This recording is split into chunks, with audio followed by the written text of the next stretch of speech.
video is mostly an e-collar tutorial, so that you have a really good understanding of how to use the e-collar when you come home.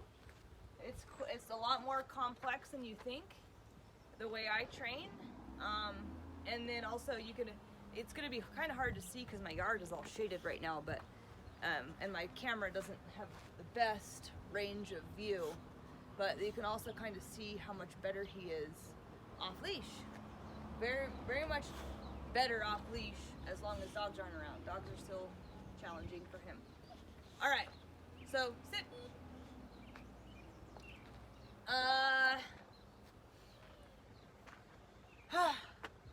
Oh yeah, and I got my speaker box set up. So every time you hear that beep, that means that I'm using his e-collar, okay? So the e-collar, you know, I'm trying to find a number that communicates with him, but isn't too high. You know, I don't want to see a Rah! Unless it's an oh shit moment, okay? So every single time I give him a command, and it could be, you know, Maverick, come, sit, here, which is come and heel to me, let's go, place, down, out, leave it, crate. All of these things are going to have an e-collar touch at the same time. So this is a TINS unit. I don't know if Hillary showed you, but it's very soft. And I've conditioned him to think of this as an electronic leash. So I'm actually using this in the same exact fashion that I taught him how to use a leash, pressure release, right? So the pressure is going to turn on, the e-collar pressure. The leash was doing it at first. Now it's the e-collar. It's going to turn on, and he has to turn it off by committing to the command. So it's not just a tap. It's a I'm going to actually just touch this button until I get my response. Okay? So, and then at the same time that you need to hold the button down as long as you need to until you get a commitment from him, you also might have to go up on the e-collar as well. So the e-collar is so soft that it doesn't always match the intensity of Maverick's brain. Right now he's on a 4. Sit. You can't see him, he's underneath the camera. Right now he's on a 4, but when a dog's around, he's in the 30s. So really, and he's gone all the way up into the 50s before, when he's being really stubborn and doesn't want to listen to me. That's a ball, dude. Hey, come here. Maverick, come. See how I'm holding it? You can't see him, so it's not very helpful. Place. But I need to make sure that he understands that pressure's not going to turn off until he commits. So the thing that's hard about Maverick's e-collar is that, you know, he can go anywhere from a 3 up into the 50s. So that's what makes his e-collar work hard and challenging. And, you know, you're going to have to learn how to do this. It's quite challenging at first. Leave it. So you hear I'm saying things, and then that speaker box turns on. So I layer all my commands over the e-collar. Leave it.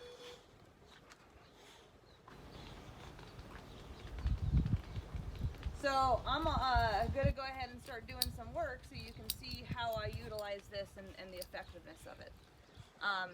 A quick trick of the trade, he likes to itch his e-collar a lot. He tries to itch it off. That's what he's trying to do.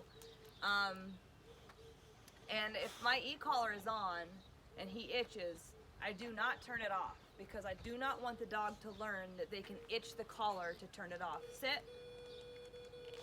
Sit. Okay. So now I'm going to start doing some work. I'll try to stay in this general area so you can see it better. Let's go. Let's go. So I need to, let's go is follow me in my general area. So if he stops to investigate something, he's blowing me off. So I need, let's go.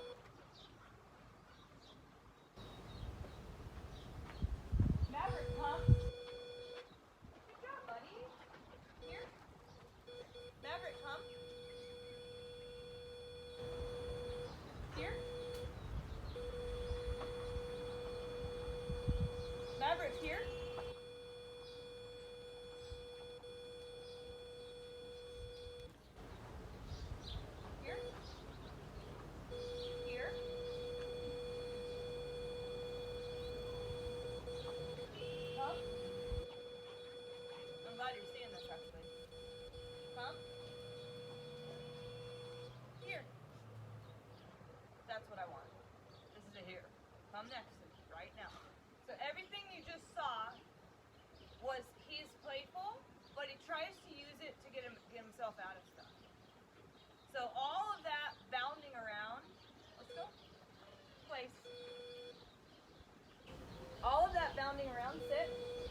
was his way of trying to get out of the command.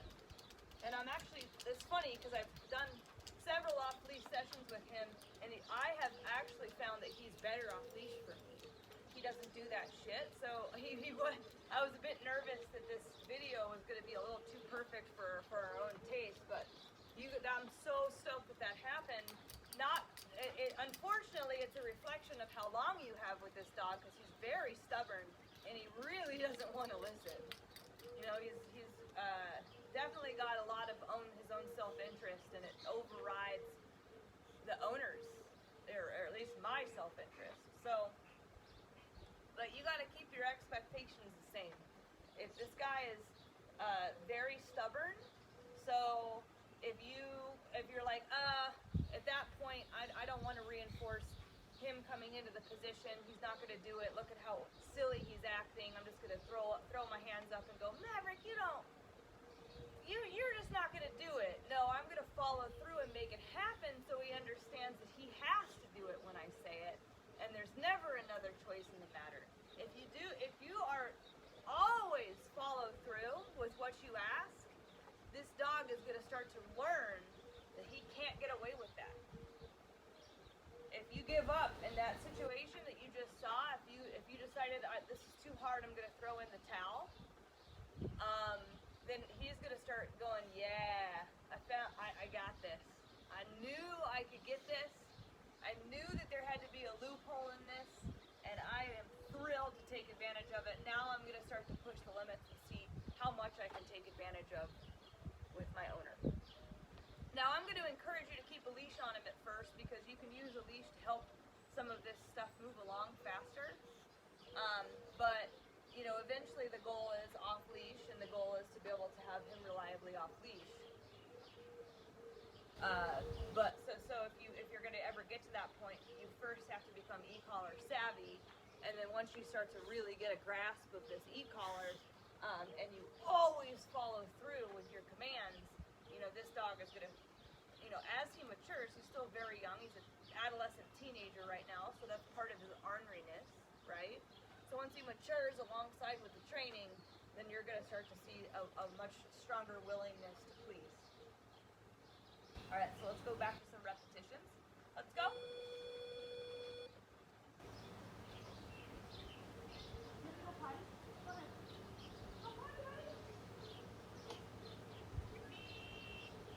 When I say go potty, that's his kind of like you're a free dog command.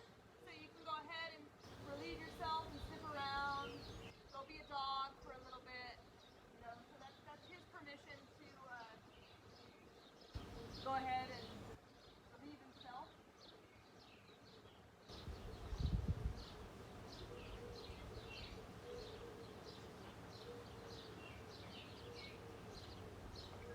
Now when I say let's go, that means head in my direction.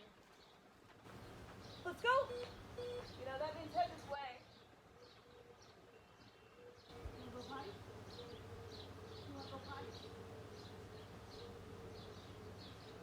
So let's go is a casual version of following me. I like to think about it in terms of like being on a hike, and he stops to smell something, and I want to keep moving. I'll say let's go, and then that way he understands he needs to head in your direction. Now when I say, where the hell did he go? When I say Maverick, come, that's a bigger commitment. Maverick, come. So I'm going to start going up now because he is onto a dog smell. So I'm going to go 5, 6, 7.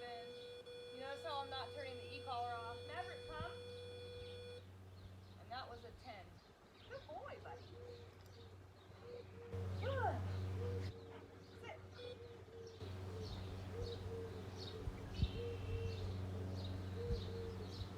Okay, go ahead. Go potty. So that's an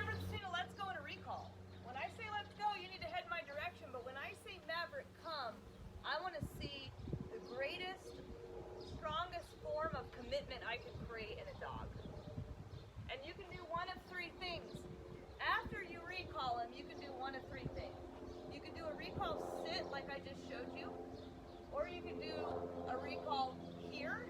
Maverick, come.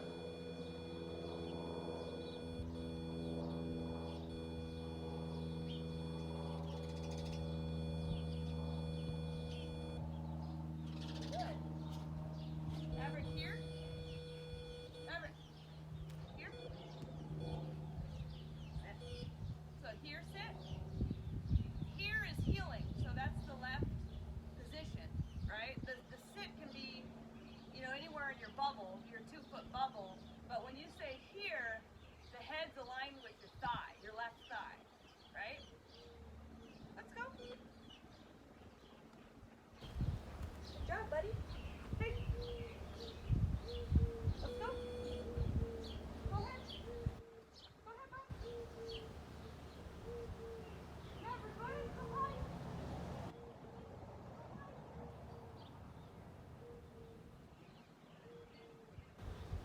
There we go. So, while he's kind of exploring and being a dog, some e-collar knowledge here. This is where I'm doing this all with one hand. You're probably gonna have to use the dial with your left hand while you're doing this. But all of that information that I just gave him was anywhere between a 4 and a 10. Now, after I call him back to me, like say I called him back to me on a 10 both times, I actually turn it back down to my 4 when I ask for sits, because their intensity decreases the closer they get to me. So by the time they get to me, they've calmed down to the point where they don't need a 10 anymore. This is super hard. So now I'm gonna do the third type of recall. This is what it's gonna be like if you're on your property. Maverick, come. He's right here. I'm on a 4. Maverick, come. Good job, buddy. Come. 5, 6, 7, 8.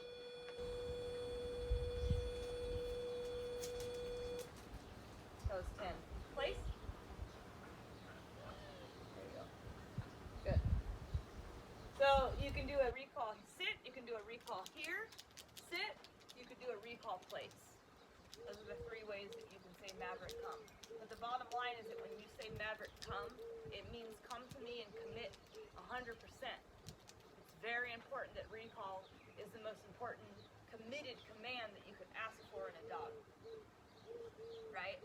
So in that e-collar variation, I went from a 4 to a 10 again. And then when he started to come to me, I went back down to a 4 to place him, because I knew he was going to calm himself back down. You're going to make some mistakes on this. It happens. Come. Maverick.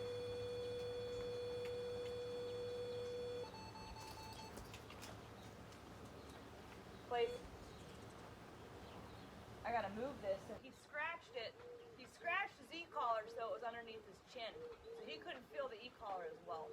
It was underneath their chin right here. And he's really good at scratching it into that position. He doesn't want to listen very well. He still struggles greatly. I still think he still gives me looks like he's baffled that I can call him off his smell. He's like, excuse me? I don't know if you got the memo, but when I do things, I do them until I want to be done with them. And I swear to God, even after 3 weeks, he still looks at me like, I cannot believe you have the audacity to call me off that. It's just outrageous. It's kind of funny. And then he'll whine at me. That's not what I wanted. I wanted to keep smelling. So I just interpret that as, yeah, I know you didn't get what you want, buddy, but what you want is trouble. And we're trying to actually train you out of that behavior. Leave it. So my e-collar is revolving based on the state of mind. Now you're going to have 2 buttons here. You're going to have a black S and a red S. And that black S is going to be the number on the screen. We'll go over it on Sunday. And the dial changes that number. The red S is going to be a boost. I'm probably going to program your boost to a +10 so that you can get quicker results. He's very stubborn when he doesn't want to listen. So I think having that boost to kind of increase that number quickly is going to help you, especially while you're trying to figure this process out. So, and you know, you might go black S, 1, 2, 3. What's he gonna do? He's blowing me off. Red S, 1, 2, 3. Maybe he listened because that boost created a stronger connection to him to say, oh, I gotta come back, right? Maybe it didn't. Maybe that boost didn't do anything. Then you're gonna stay on your red S and go up on your dial until he does, right? And you can hold the button down and turn the knob at the same time. He will be able to feel that increase. So those are some options for you when you're first learning how to kind of get this guy under control. He's gonna challenge the heck out of you the first few days he comes home and he's going to start to settle in when he realizes that you're as committed as his trainer. But he's going to test you, and he's going to try as hard as he can to see if you'll give up, or maybe you'll feel, you know, a sense of I don't know what to do with him, and then he's going to be like, awesome, there's my loophole, right? So he's probably going to get the zoomies here. Come, place, leave it. Good. I just went right to my boost button because I could tell he's getting all worked up. I don't want to freaking stand on my face. Rip off of this thing and do this. So I want to make sure that I reinforce my place command. Place means stay, sit. So I'm going to want to make sure that I reinforce that by seeing that the second he breaks, that e-collar is going to turn on, and he's going to have to get back on this place board in order to turn the e-collar off. You might rewatch this video a couple times before Sunday because it's really good information. It's going to help us. We haven't trained together yet. I rarely ever send a dog home without the owner having trained with me beforehand. So we're going to be working on intermediate stuff when he's very far past that right now. And we're going to have to do it that way because you're going to have to work on baby steps with this guy. And so really kind of maybe watching all the videos again even and really kind of trying to grasp all these concepts. It's a lot to think about. It's a lot to take in, and the e-collar is very challenging. So, you know, studying this in depth, so by the time he comes home on Sunday, you're automatically at a bigger advantage to help move forward faster. So we're going to go do some more reps. Let's go.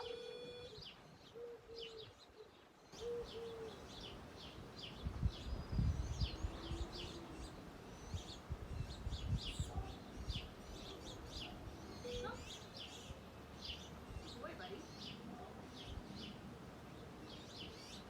Let's go.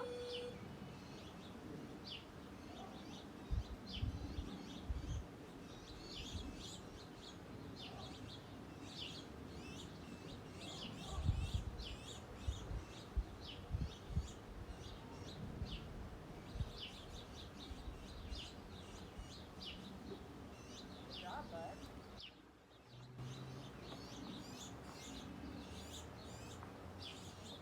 Maverick, come. Good boy. Come. Here.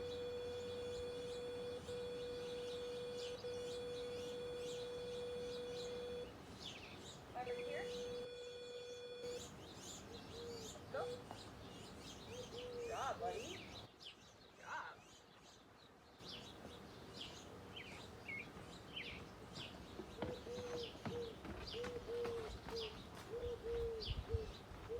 Not bad. Place. Good. Come. Place.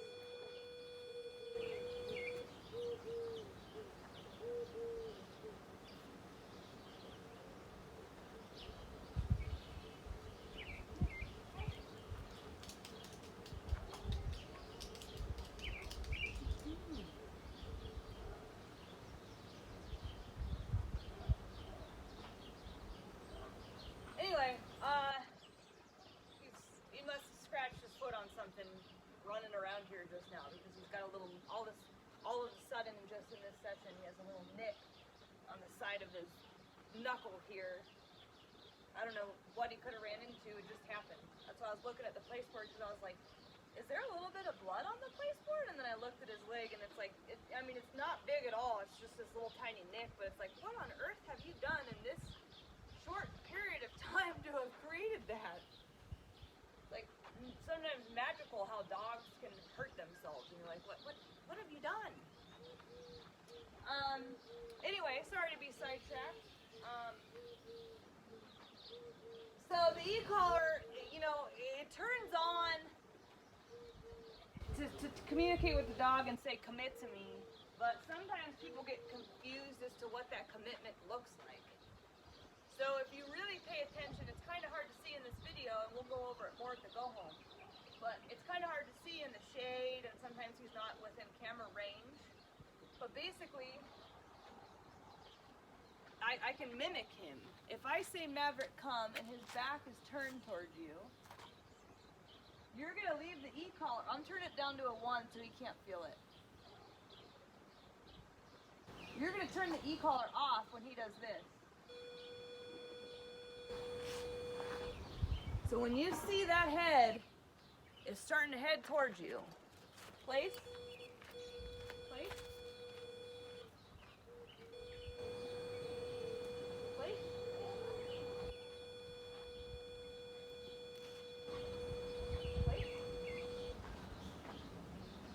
It's a good example of what I mean by his resistance. He's constantly testing me.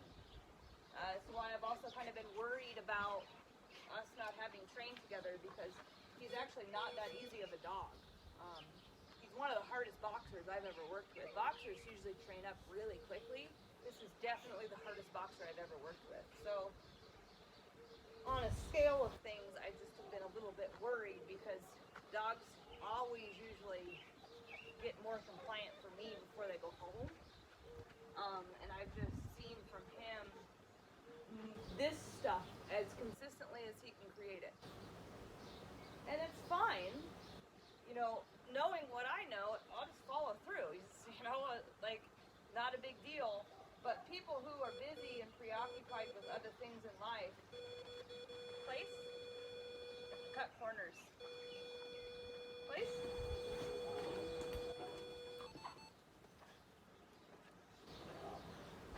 Yeah, I'm not kidding. So that commitment thing, just right there with the e-collar, I turn it on when they break.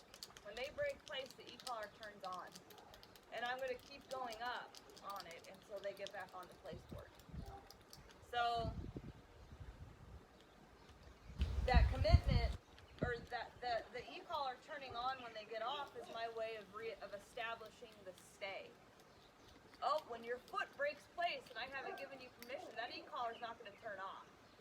And I'm going to keep going up until you get back on, and I'm going to turn the e-collar off when I see that you've gotten back on. Right? When you've committed to what I've asked, I'll turn the e-collar off. So when I say Maverick come, you know, you want to see that commitment to coming, and then you can turn the e-collar off. You do not have to hold the e-collar down until he gets to you. That's not what I want. That would be the equivalent of you dragging him over to you with the leash. No, the leash is meant to give a form of communication, and then the dog has to do it themselves. So when I say Maverick come, I want to see this commitment, but I want to see him coming all the way back to you himself. Same with the let's go. If he's 50 feet away and you say let's go, you want to wait. You want to hold the e-collar button down and go up as high as you need to until you see that he's headed in your direction, and then you can turn it off. Now in both of those commands, Maverick come and let's go, you got to turn the e-collar back on if you get a blow off. So let's say you go, and you said come, and he starts to come, and then he goes, ooh, actually this stick over here is way cooler than you. I kind of want to investigate this before I fully commit. Then you would go until he squares off with you again, and then you can let go. So I'm continuously, and you'll actually notice if you rewatch the video, I do this a couple times. I see the e-collar turns off, and then I have to give the command again with the e-collar because because the e-collar's not on, he's trying to see if he can take opportunities to blow me off and do whatever he wants while the e-collar's off, right? So you're gonna turn it back on whenever you get a blow off, and you're gonna turn that off when you get the commitment again, and then you're gonna turn it on if you get another blow off, and it's pressure release, pressure release, pressure release until he commits 100%.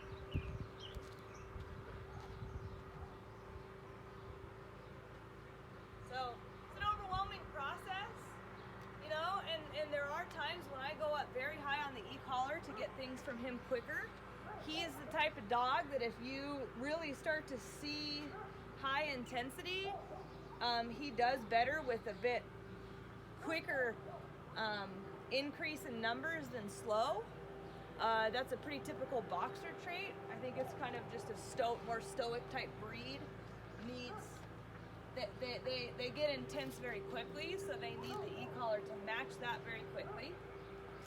But there are times where I have to just go up to the point where he, you know, twitches because he's so damn stubborn. You know, even with tons and tons and tons of leash training and leash reinforcement, this dog still goes, oh, the leash isn't on. I'd actually like to see what I can't get away with here. So sometimes you have to do that. This dog, I've never seen this dog's spirit broken, so I don't think you have to worry about that with the e-collar, but he may need a higher intensity level of e-collar to get what you want from him. So I'm going to call him off this because he's getting real concerned about whatever it is that's going on next door. Maverick, come. Good, buddy. Here. Let's go.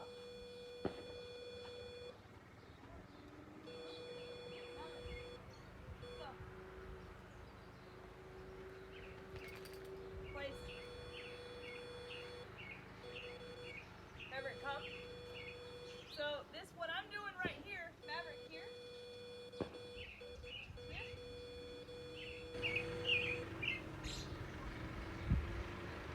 Maverick, place. What I'm doing right here is the same thing I did, Maverick, place. Come on. So, he's scared of the gunshots. I don't even know what it is they're doing over there, but he's kind of scared of it. So, what I'm doing right now, though, in that purposeful play video that I sent you, he got fixated on my neighbor.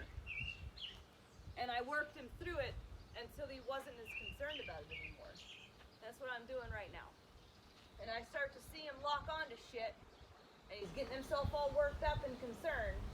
I say, okay, that level of prey drive is a little too intense, buddy, and it's going to get you into trouble. You're either going to start barking or lunging or breaking your command or, you know, whatever. So I'm going to actually back up and recall you off of this and work you through it until I get that pack drive higher and your intensity lower. Come. Good job, buddy. Here. Place. Good job. One of the ways that you can test the intensity is by when you do get behind him. Nice. Place. When you get behind him, you know, you want to see how he can't look at me? He can't. There we go. That's what I want. I want to see that he can unlock. He can check out where his handler is instead of being so fixated on this. Can you turn with me and see me? And if he can't, Maverick, come. I'm going to call him off of it. Here.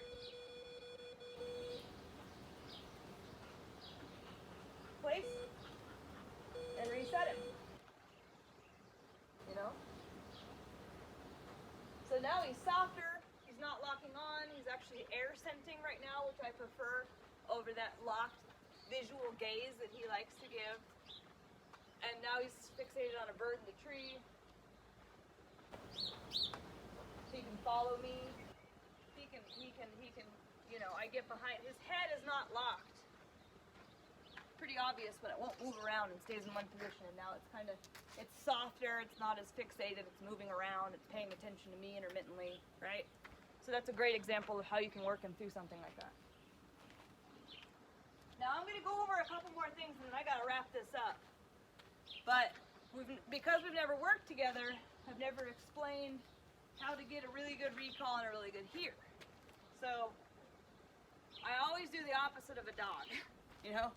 If I say recall and they want to commit 50% and then I keep trying to get that full commitment all the way to me and they just kind of stand there and look at me like dumbfounded that they would actually come all the way to me, I'm actually going to back up and create more space. So if I were to say, if I was going to ask for a recall and this is as far as he'd commit to me, he wouldn't come all the way here. I would then back up. Maverick, come. Here. So I create more space when I get an e-call or a recall blow off. Place. Good job, buddy. Sit. So when I ever get any, like I'll even continue to back up. I will continue to move backwards if I feel like the dog is continuing to over and over again to try and blow me off. That's my way of saying I'm not going to move forward when you're like this. I'm not going to walk your way. You're going to have to continue to move backwards even further if you continue to blow me off. And it gives them more of a reason and a sense of purpose to move with you because they want to move forward. And typically the reason why they're blowing you off is because there's something about the area that has more incentive to stay in it than to come all the way back to you. So you just keep moving backwards, right? Now Maverick doesn't like to commit to the here position either. That one's harder for him than Maverick come. So let's say I tell him to hear and he hears that far away from me. He does that a lot, and if you rewind the video, he did it in the video already once. Again, he's trying to get out of it, right? He's trying to find a loophole. So if I want this, but he will only give me this, I will take another step forward and make him commit to it that much further. Here? Good job, bud. Now if I get this, which is his way of not committing to the command, I'll take a step backwards. Come. Here. Come. There we go. Don't turn it off. I'm actually going to go up one at a time. He's trying to itch it to that position that makes it harder to feel. Maverick, come. Here. Sit. Good. And then I'm going to move the e-collar back where I want it. Let's go. Place. Hey. We're back on that again.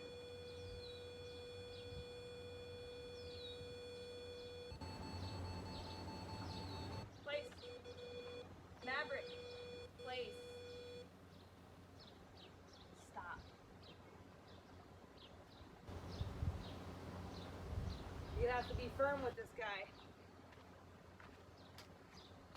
He's very stubborn. That was a 30, by the way. It took a 30 to get him to pay attention to me.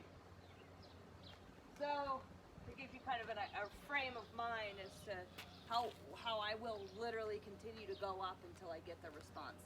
It's really not about the number, it's about how intense is the brain and how high do I need to go to make a connection. It looked as if he couldn't feel anything at all and he was completely zoning me out as that e-collar's speaker box was remaining on indefinitely. And I was just going up and up and up and up and up until I caught his attention. So that tells me how intense he was about tuning me out and fixating on whatever it is that he was fixated on. So, a couple couple more things, just a reminder. If the dog is hesitant to come to me and commit and they're in front of me, I will move backwards and create space until they commit. If the dog is behind me and won't commit, I'll take a step forward until I get it. So again, that's the opposite factor, right? I'm gonna move in the opposite direction of the dog to make sure I get that commitment. And when I get within this zone where their blow off is mild, but it's just enough to make their point clear, I'm gonna move forward or backwards depending on what position they are in terms of me, to make sure I get that follow through.